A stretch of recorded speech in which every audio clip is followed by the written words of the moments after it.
የማዕከላዊ ኢትዮጵያ ክልልን ከደቡብ ምዕራብ ኢትዮጵያ ክልል ጋር ከሚያገናኙ የመንገድ ፕሮጀክቶች መካከል የወልደሃኔ ዱርጊ መንገድ ፕሮጀክት ይጠቀሳል። የመንገድ ግንባታው 41 ኪሎ ሜትር የሚሸፍን ሲሆን በዳውሮ ዞን እና በጠንባሮ ልዩ ወረዳ በኩል በሁለት አቅጣጫ በመከናወን ላይ ይገኛል። ፕሮጀክቱ ከወልደሃኔ ጀምሮ ዱርጊ ላይ የሚጠናቀቅ አጠቃላይ ርዝመቱ 41 ኪሎ ሜትር የሚሆን ነው። ይህም በዲሲ5 አስፋልት ኮንክሪት ስታንዳርድ የሚሰራ መንገድ ነው። የፕሮጀክቱ የገንዘብ መጠን ከ2.8 ቢሊዮን ብር በላይ የሚፈጅ ነው። ይሄም ሙሉ ለሙሉ በኢትዮጵያ መንግስት የሚሸፈን ፕሮጀክት ነው። ይህንን ፕሮጀክት ለማከናወን ሀገር በቀል የሆኑት ኤምሲጂ ኮንስትራክሽን እና ሜልኮን ኮንስትራክሽን በጣምራ እያከናወኑት የሚገኝ ነው። የማማከሩንም ስራ ኒች ኢንፍራስትራክቸር ኮንሰልቲንግ ኢንጂነርስ ኃላፊነቱ የተወሰነ የግል ማህበር በማከናወን ላይ ይገኛል። ይሄ ፕሮጀክት ያው በሁለት በኩል ነው የሚሰራ። እንደ አንድ ፕሮጀክት ቢሆንም አንደኛ በዳውሮ በኩል 22 ኪሎ ሜትር በዳውሮ በኩል ሲሆን 19ኙ በዚህ በኩል ነው። አሁን ላይ በርካታ የግንባታ ስራዎች በመከናወን ላይ የሚገኙ ሲሆን በቀጣይ ቀናት ውስጥ አስፋልት ለመጀመር የሚያስችሉ የቅድመ ዝግጅት ስራዎች በመከናወን ላይ ናቸው። የፕሮጀክቱ አጠቃላይ አፈጻጸም በአሁኑ ወቅት 39 በመቶ መድረሱ ተገልጿል። አጠቃላይ እንግዲህ ፕሮጀክቱ ከተጀመረበት ጊዜ ጀምሮ የተሰሩ ስራዎች የአፈር ቆረጣ፣ የገረጋንቲ ሰቤዝ ሙሊት ስራዎች፣ የስትራክቸር ስራዎች ተሰርተዋል። አብዛኛው የመንገዱን ጠርጎ ለማገናኘት የሚሰሩ ስራዎች ሰርተዋል።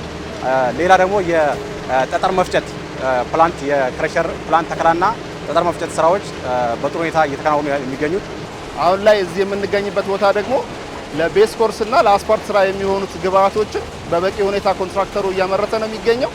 ስለዚህ በዚህ በ10 ቀናት ውስጥ የአስፓልት ስራ ለመጀመር በቂ የሆነ ዝግጅት የበርሜል ቢትመኑን ማስገባት፣ አስፋልት ፕላንቱን ሬዲ ማድረግ፣ ለሱ የሚሆኑት ደግሞ የጠጠር መፍጨት ስራውን ማከናወን ስራ በበቂ ሁኔታ ተከናውኗል። ስለዚህ በዚህ በ10 ቀን ውስጥ ወደ አስፋልት ስራ የምንገባበት ሁኔታ ነው ያለው። በአጠቃላይ የፕሮጀክቱ አፈጻጸም አሁን ላይ 39% አካባቢ ነው የደረሰው።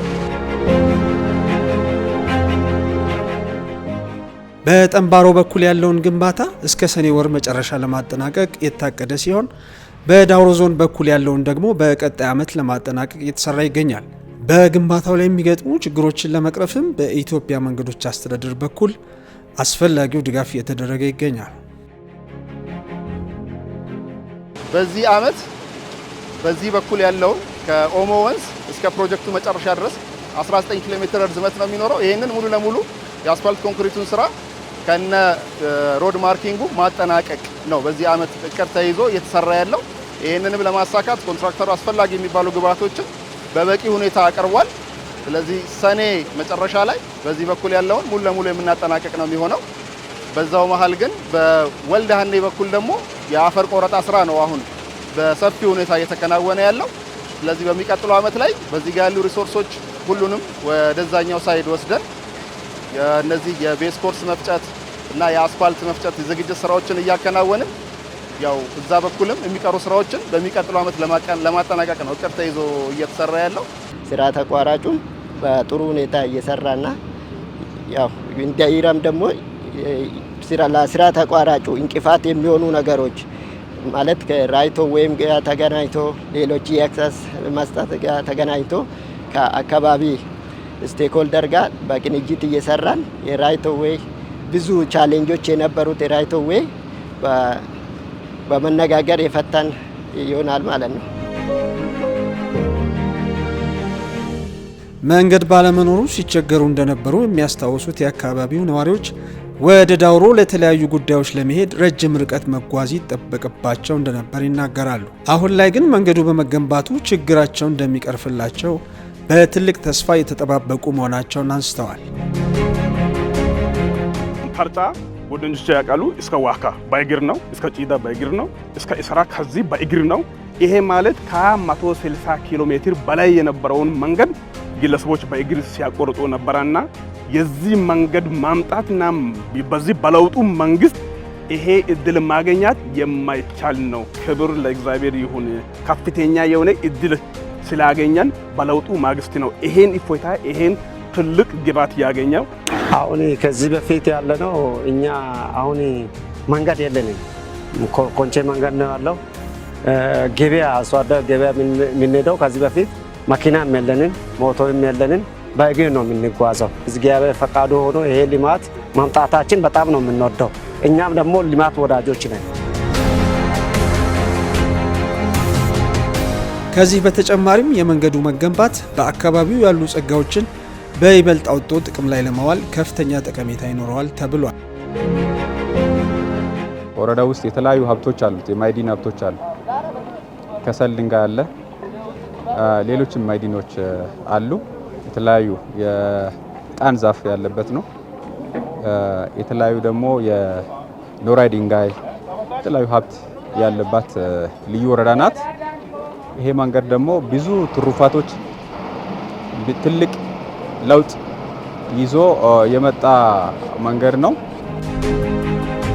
መንገዱ በተያዘለት ጊዜ እንዲጠናቀቅ በነዋሪውና በመስተዳደር አካላት በኩል አስፈላጊው ድጋፍ ይደረጋል ተብሏል። ኮንትራክተሩን በተያዘለት ጊዜ ገደብ እንዲጨርስ የወረዳው መንግስት፣ ህዝብ፣ ማዕከላዊ ኢትዮጵያ ክልል መንግስት እንዲሁ በቅርበት እየተከታተለ የሚያስቸግረው ነገር እየፈታ ትልልቅ ለውጦች እየመጡ ያለበትና አሁን ትልቅ ተስፋ ያለበት ከተማውም ለእድገቷ በጣም እድገቷም እየተፋጠነ ያለበት ሁኔታ ያለበት ነው። የመንገድ ፕሮጀክቱ እስከ 500 ለሚደርሱ ዜጎች የስራ ዕድል እንዲፈጠር ማስቻሉን ተጠቁሟል። አሁንም መንገዱ እየተሰራ ባለው ሁኔታ አካባቢ ላይ ላሉ ወጣቶች ወይ ደግሞ ስራ አጥ ወጣቶች ከ400 እስከ 500 የሚሆን ወጣት ስራ ላይ ተሰማርቶ ነው ስራ እየሰራ ያለው።